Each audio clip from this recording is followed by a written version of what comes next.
turabasuje mu izina rya Yesu Kristo, amahoro y'Imana abane na mwebwe mudukurikirana KUBAHETSI official. Reka tubifurize umugisha w'Imana abantu bari hanze mu bihugu byo hanze bitandukanye, mu ngeri zitandukanye. Reka tubabwire ngo amahoro y'Imana abane namwe. Hanyuma aba diaspora, reka tubabwire ngo mukomere kandi mwihangane, tubifurije umugisha w'Imana. Reka tunyarukire hano mu Rwanda rero tubabwire ngo amahoro y'Imana abane namwe, abari mu majyaruguru, mu majyepfo, mu burengerazuba, mu burasirazuba. Reka tubabwire ngo amahoro y'Imana abane namwe. Ntago twakwibagirwa abantu bafite ibibazo, ibigeragezo, intambara muri gucamo, ndetse n'abarwayi muri hara kwa muganga, abarware mu ngo zabo. Reka tubihanganishe, tubabwire ngo mukomere kandi mwihangane.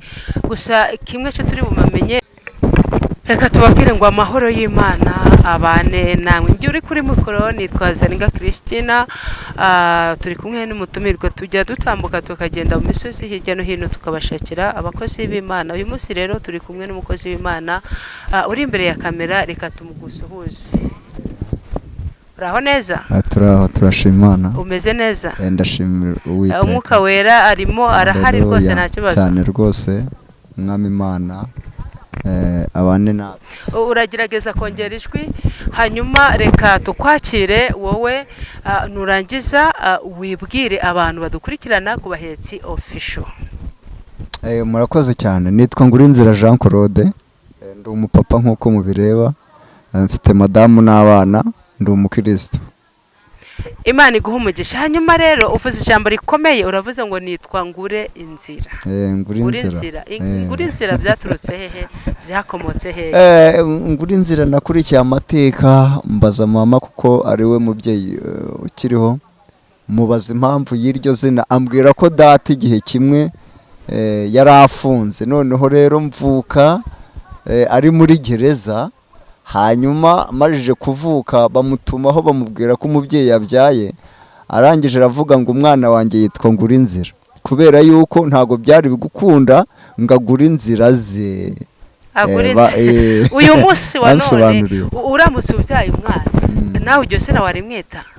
Ngewe nasanze ba data, ababyeyi bo hambere ahangaha bajyaga bita abana bagenuye, baragenuraga bakamwita izina bagenuye. Ariko muri iki gihe nabonye tusigaye twita abana, mfite umwana witwa Kera, mfite Keri, mfite Kesiya, mfite Keve, n'ayo mazina tugenda twita. Rero ntago umuntu yita umwana bitewe n'uko yumva, cyangwa hari wenda uko yumva iryo zina ryaje. Imana niduhana umugisha, nicyo navugaho. Imana iguha umugisha, Imana iguha umugisha Papa Kevin. Ntabwo ndavuga ngo Ngure Inzira, ahubwo ndavuga ngo Papa Kevin. Papa Kevin, muri iyi minsi hari ibintu bigiye bitandukanye. Urebye hari ubuhanuzi bwigeze gutambuka mu minsi yasize, batarafunga insengero, bagenda bavuga ngo insengero zirafunzwe, hakaza ubuhanuzi bukomeye bukakaye. Ariko uyu munsi wa none witegereje nibwo twicayemo, uyu munsi wa none abo bantu twabatera amabuye cyangwa twabashigikira? Murakoze cyane. Yego, uragerageza kongera ijwi. Murakoze cyane. Ku bijyanye n'ubuhanuzi na Bibiliya irabivuga, ntimugahanyure ibihanurwa. Urumva? Abandi bakavuga ngo ubuhanuzi bwemerwa iyo bwasohoye. Uyu munsi umukirisitu nyamukirisitu wumvishe ibyahanuwe, yarangiza akabona bisohoye, ubuhanuzi bwahanuwe n'ubw'ukuri. Imana iguha umugisha. Hanyuma reka twongere tunyarukire mu itorero cyangwa se reka mu madini yose. Hanyuma urabizi neza ko muri iyi minsi hari abantu bashobora kuba bakenya ariko bifuza gukora umurimo w'Imana, ariko yakwifuza kujya muri korali runaka, bakavuga ngo rero ntago ushobora kujya muri korali udafite ibihumbi 50 bitewe naho tugeze, bitewe naho intego turiho. Muri iyo minsi bamuce 50 yari afite gahunda yo kwinjira muri korali, yo kwinjira mu kintu runaka kugira ngo nawe agikore anezerewe. Bakamuciye amafaranga, uwo murimo azawukora cyangwa ntago azawukora? Turimo iragoye, iminsi turimo iragoye ndetse cyane. Ni igihe kiruhije Paulo yahanuye. Yego. Ubu tujya twicara nyine tukibaza, ntago ntangira mbere hariya aho nagiriye muri korari, ariko ubu kugeza ubu ngubu nabonye kujya muri korari bigoye.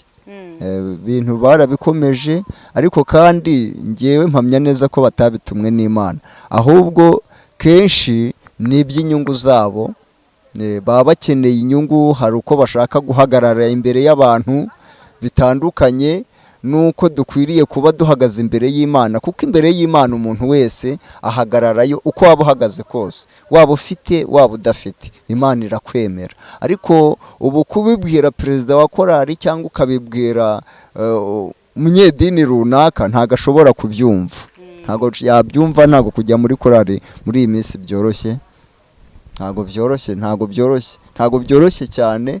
Ariko ni ukuvuga ngo kwinjira, nabwira abantu yuko kwinjira muri korari cyangwa kwinjira ahandi hantu mu bijyanye n'amadini turimo turareba hano hanze, kenshi no kugira ngo ugire ijambo, uhabwe ijambo, ni ukuba ufite ukuntu uhagaze.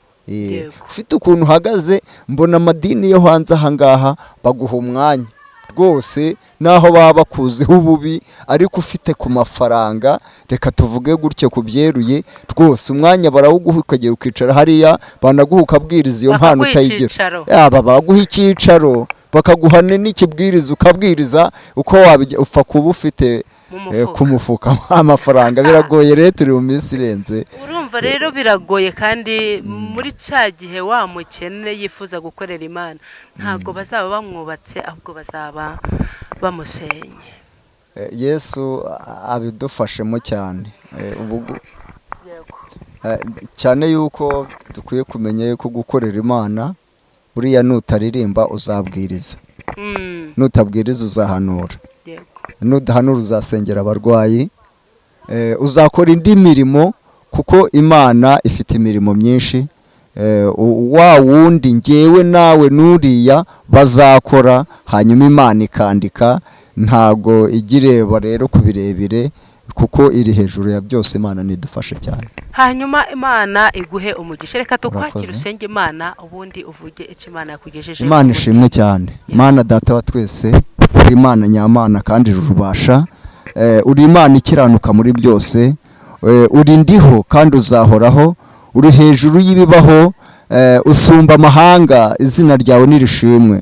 Ndagushimiye yuko Mwami Imana wemeye ko tubumbura akanwa kacu tukavugira imbere y'ubwoko bwawe, tukavugana n'abari mu mahanga, n'abari muri iki gihugu, tukavugana n'abari mu majyepfo y'isi, abari muri Amerika, abari ku mugabane w'Uburayi, abari muri Aziya, tukavugana Mwami n'abari muri Afurika y'Epfo. Izina ryawe nirishimwe cyane, nyakubahwa Imana. Turagushimiye rero, ijambo ryawe ryo rirera, ijambo ryawe rirakiranuka, ijambo ryawe ni inkomezi kandi ni umuhigi uhiga kandi akanafata. Ijambo ryawe ni ibyo kurya n'ibyo kunywa, ijambo ryawe ni umwambaro utandura, ijambo ryawe ni ubuzima buzira umuze, ijambo ryawe ni imibereho kandi idahinduka. Izina ryawe nirishimwe. Emerera rero umuntu wese ategera amatwi ijambo ryawe kugira ngo abaho, kuko ijambo ryawe ariko rivuga. Izina ryawe nirishimwe. Turagushimiye rero, bana natwe muri byose. Umwuka wera nayobore, umwuka wera nategeke, umwuka wera nabwirize, umwuka wera asobanure.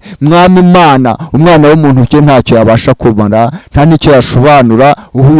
Uhoraho Mana, nuturengere, utugirire neza muri byose. Nirukanye Satani, nirukanye imyuka mibi, ntatanyije imbaraga zose z'umwijima. Umucyo wawe nurasira imitima kugira ngo abantu babe bazima, mu izina rya Yesu Kristo, amen. Tuguhaye ikaze, ni karibu. Murakoze cyane. Ndagira ngo dusome ijambo ry'Imana, hanyuma turisengeremo. Imana yacu nitugirire neza. Tugiye gusoma ijambo ry'Imana, Zaburi 32, Zaburi 32. Turasoma umurongo umwe wonyine wa 8, hanyuma tuganire twumve iby'umwuka w'Imana aburira amatorero. Hari ijambo rivuze ngo,